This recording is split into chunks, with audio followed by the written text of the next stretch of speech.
Absolutely anyone can improvise on the piano. Kids, adults, students, and yes, even teachers like me. One of the simplest ways to get started with improvisation if you're new to it or you feel like having a relaxing improv session today is to use the black keys. The reason the black keys are so magical is because they're what we call the pentatonic scale.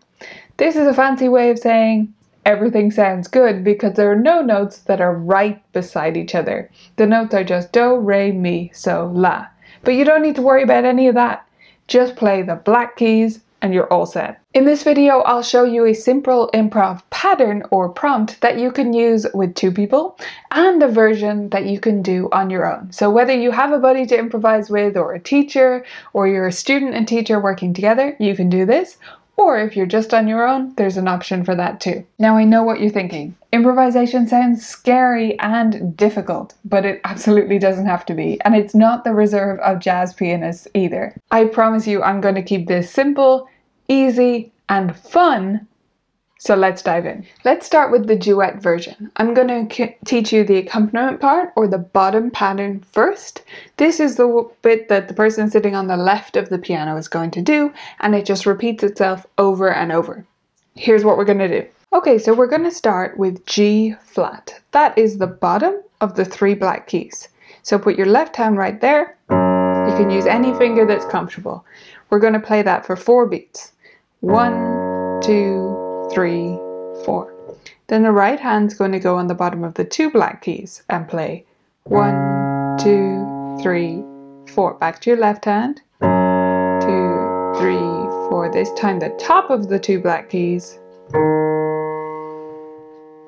We're just going to repeat that over and over.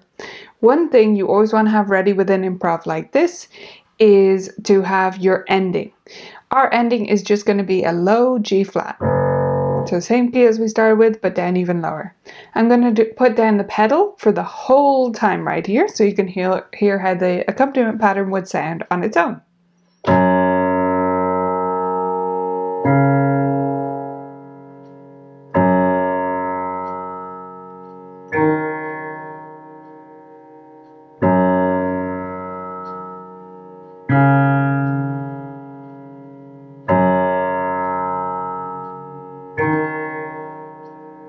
And the end.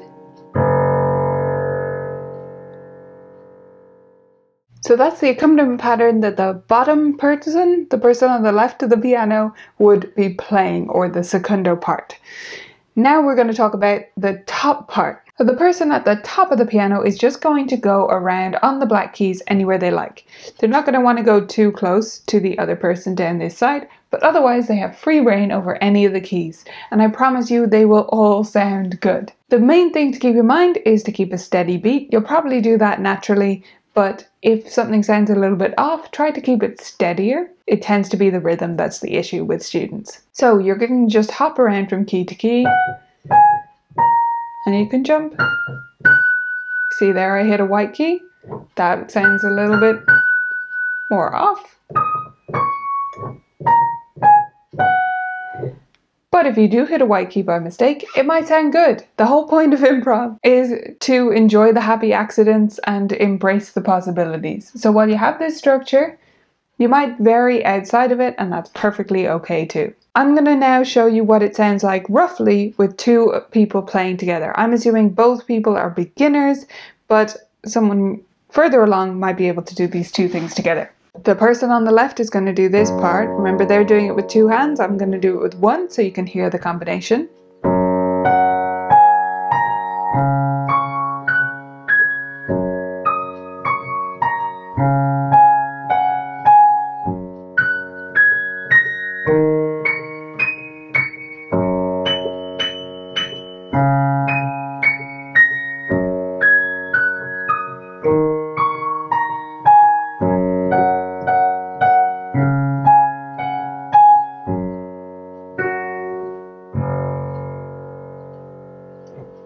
Okay, so yeah, that sounds a bit random, but I'm trying to simulate how it might sound with a beginner on the left, on the secundo, and on the primo. Now we are going to do the solo version. So for this, if you're a beginner or you're working with a beginner, just do G flat. That's all we're going to do. As you get more used to it, you might alternate with the other notes like I was doing there, but for beginning and for relaxing, sometimes it's nice to just have something simple. So we're going to play G flat and then answer it with our right hand. So you've got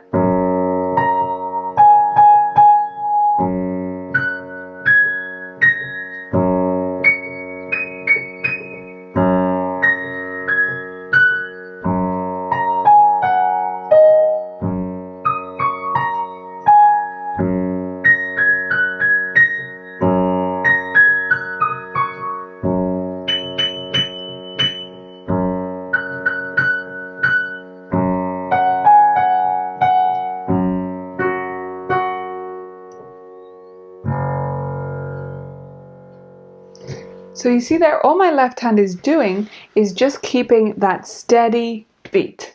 It's basically acting like a drone would in a bagpipe, if you're familiar with bagpipes, but it's just providing that background sound. It makes the whole thing richer, and it doesn't have to be complicated to do that. As you get more used to this, maybe you want to try what I was doing a minute ago. It's not that hard either, it's not an advanced move, it's just a fifth and then a sixth, but a duet version of that is an awesome option, especially as you're starting out, because then you can focus on just creating the music freely or just keeping the steady beat, and you can isolate those two different activities. So there you have it. That's the simplest improv I know that sounds fantastic, whether you do it with two people or just one person. Let me know if you try this out. I'd love to hear from you in the comments below. And if you have any questions for me, feel free to follow up with those. And if you enjoy this video and enjoy improvising, make sure to hit that thumbs up button before you head along on your way.